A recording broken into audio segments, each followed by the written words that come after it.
हास्तेनी मंत्री अक्र doctor Manik Saha Maharashtra हास्तेनी चंगबारी BJP नि कप्लाइंग money by मंत्री बखर नरेंद्र मोदी न पुइतु नारक मनी बाय कप्लाइंग का हनै शाखा ब शाखा मंत्री बखरक लुकरक नि हामक्राइनि बागै जे सामुं बतang रक नाहारखा बा तुबुखा आबरक लुकबायनो लुकरक ताबो खातुंजाक ताई खापेंजाक हाय हिनिनो अ कप्लाइंगि मानखा अ कप्लाइनि बागै तिनि बदलनि तांनो कतर प्रधानमंत्री नरेंद्र मोदी ना हामबाय याफारजाखा ताई मंत्री अक्रा न कारि बाहायनो मानजाखा हदा हामक्राइते हदा रंग मंत्री टिंको राय एमएलए भगवान चंद्र दास बीजेपी नेत्री पापिया दत्तन खबै जदा आदं रक अ सालो बाजी सगलाइखा सानजा मालखुं लाइरिया खाइनो लामो बाजी सगलाइखा लाद्दु चालाइखा ताई खामताम रायनाय मोखाङो वासिवारा खालायनाय नुकजाखा आगरतलानि बीजेपी हास्ते तांनो कतर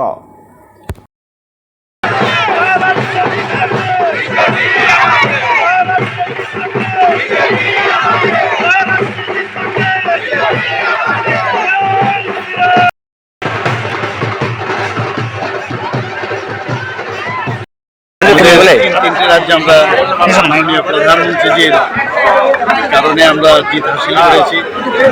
মধ্যপ্রদেশ, রাজস্থান এবং আমাদের ছত্তিশগড়। এরপর আমরা হরিয়ানাতেও আমরা জিত পেয়েছি। আমরা সেটাও মাননীয় প্রধানমন্ত্রীজির কারণে সেটা সম্ভব হয়েছে। অনেকে বারবার এই যে ইলেকশনগুলো হলো অনেকে অনেক কথা বলেছিল যে হবে না হবে না, কিন্তু ভারতীয় জনতা পার্টি এবং মাননীয় প্রধানমন্ত্রীজির নেতৃত্বে যেভাবে কাজ হচ্ছে, বিকাশের উপর ভিত্তি করে, যেভাবে ডেভেলপমেন্টের উপর ভিত্তি করে যে কাজগুলো হচ্ছে, তার উপর তার নিরিখেই কিন্তু মানুষ ভারতীয় জনতা পার্টি এবং নরেন্দ্র মোদীজিকে ভোট দিয়ে এবং আজকে এবার মহারাষ্ট্র এত বড় জিত 2019-এর থেকেও আসনে আমরা জয়লাভ করেছি। কি বলবো যে এত সুন্দর জয়, এবং জয় নিয়েও কিন্তু অনেক কথা বলেছে, নিন্দুকেরা অনেক কথা বলেছে, কিন্তু দেখছেন মানুষের কৃষকদের নিয়ে কথা বলেছে, বিভিন্ন এন্টি ইনকামবেন্সির ফ্যাক্টর নিয়ে কথা বলেছে।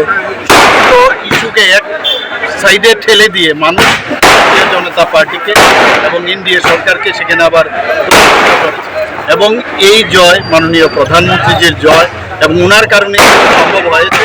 এবং মহারাষ্ট্রের সমস্ত মানুষের এবং আমি ত্রিপুরাবাসীর পক্ষ থেকে, ত্রিপুরা সরকারের তরফ থেকে, ত্রিপুরা প্রদেশ পক্ষ থেকে আমি মাননীয় প্রধানমন্ত্রীজিকে আমি ধন্যবাদ দেবো এবং ওনাকে শুভেচ্ছা জানাবো এবং সমস্ত মহারাষ্ট্রের সমস্ত মহারাষ্ট্রবাসীকে আমি ওনাদেরকে শুভেচ্ছা জানাবো।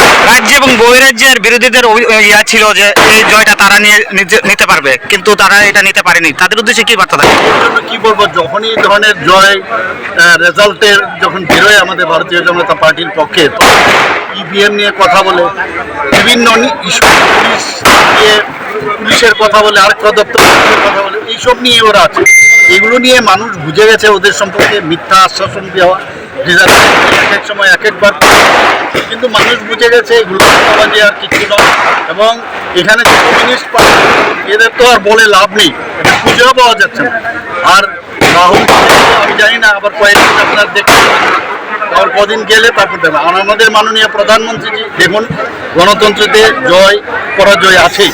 আমরা আজকে ঝাড়খণ্ডের মধ্যে আমরা পিছিয়ে আছি, আমরা বিরোধী পক্ষে আমরা আছি, বিরোধী দল হিসাবে আমরা ওখানে আত্মপ্রকাশ করেছি এবং ভালো আমাদের আসন সংখ্যা নিয়ে সেখানে আমরা কাজ করব। কিন্তু এখানে তারপরও মাননীয় প্রধানমন্ত্রীজি আজকে সন্ধ্যা 6টার সময় যা আমরা দেখলাম যে আমাদের যে পার্টি অফিস, কেন্দ্রীয় পার্টি অফিস, ওখানে সবসময় উনি আমাদের কার্যকর্তাদের সাথে থাকেন। সেখানে উনি আমাদের কার্যকর্তাদের এবং সারা ভারতবর্ষের সমস্ত কার্যকর্তাদের প্রতি উনি উনার সন্দেশ আমাদের দেবেন। এবং এই যে সবাইকে নিয়ে চলা এবং সবার মধ্যে যে একটা আনন্দ, সেটাকে ভাগ করার জন্য একমাত্র কে করেন, সেটা আমাদের মাননীয় প্রধানমন্ত্রী নরেন্দ্র মোদী।